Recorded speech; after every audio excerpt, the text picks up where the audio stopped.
Kung akala nyo tapos na ang pinakamadilim na oras ng Encantadia, magugulat kayo.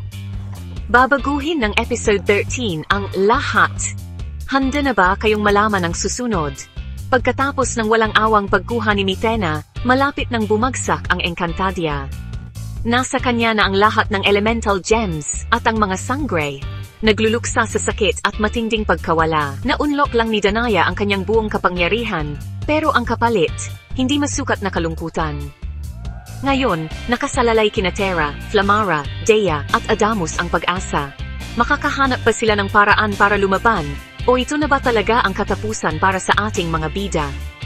Asahan ang mga epikong alyansa, desperadong plano, at siguro, isang twist na walang makakakita. Encantadix, huwag kayong kukurap, dahil nakasalalay ang kapalaran ng Encantadia.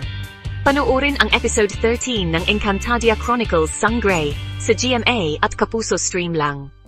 Kapag na-miss nyo ito, mamimiss nyo ang paggawa ng kasaysayan.